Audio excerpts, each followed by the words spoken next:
Well, hey there.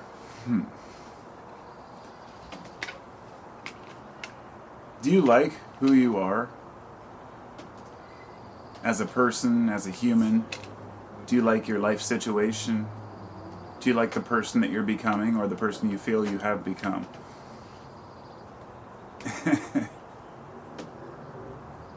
I guess it's an important subject and very difficult to talk about because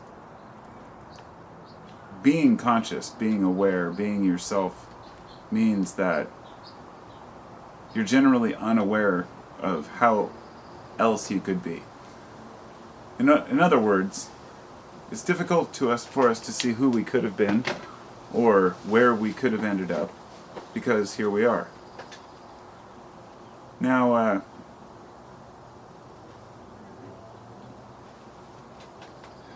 I guess in essence what I'd like to talk about today specifically is finding out who we are, being the best person that we can be, and really embracing the outcome, regardless.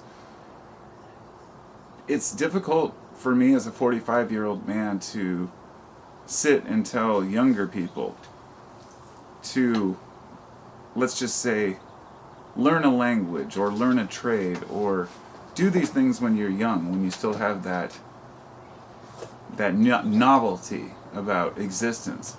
As you get older, you can continue with that novelty, but it becomes harder to learn new things. It really does become harder to take on bigger, newer projects, often because we have so many circumstances in our lives, whether we're parents or we have a career, various obligations that we have in our lives. So I think that we need to take the time that we have when we're young to really embrace as many different things about life as we can. As we grow, we'll go through many phases where one day we'll just feel like we're on top of the world, where everything is grand, that we're starting a new business, or we have some new idea about some project we want to begin, and perhaps we even complete that project. But there's always the next mountain to climb. It's like Sisyphus pushing the boulder over and over up the hill, and it rolls back down. There's this old saying to picture Sisyphus happy, that he knew what he was doing, that life is ups and downs. And because of this, as I've aged, I'm learning to appreciate those difficult times in life, because I know that out of that the egg will crack and will be new life, a new beginning. It's harder to see because our memory is so faulty, but when I look back on my YouTube channel, it makes it very clear where I was at any one day.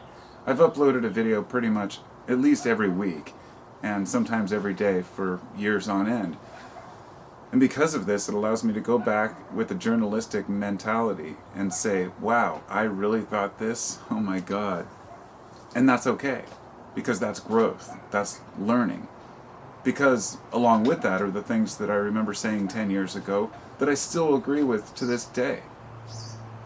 Even though my spiritual thoughts have changed and my personal outlook on myself and others, the world, has changed, it's generally remained consistent that I still love people, I love existence, I appreciate life, I appreciate the patterns and the pervasiveness of life, and the little signals and tricks and tips it gives us about, hey, I'm here, and that I believe nature to be intelligent. But it is frustrating as a human when we feel like we need to understand what we can do in this life to feel like our purpose is fulfilled, but also that we are doing something that is fulfilling to and conducive to being a human being. Something that makes a difference, and that amazes me that we have that even built within us. That people want to make big changes, not always for recognition or for money, but because they just want to do what they think is the right thing. And that's what gives me faith in humanity. When I see, for example, one person helping out those who are suffering, it can counteract all of those who are causing the suffering. When I see a few people who are helping others in need or doing something without expecting return because they think that, I don't know, often that fulfills who we are too. So I don't know who I am yet. I'm still working on it, and I'm pretty sure that I have most of my basic root values established. But those can change too at any time.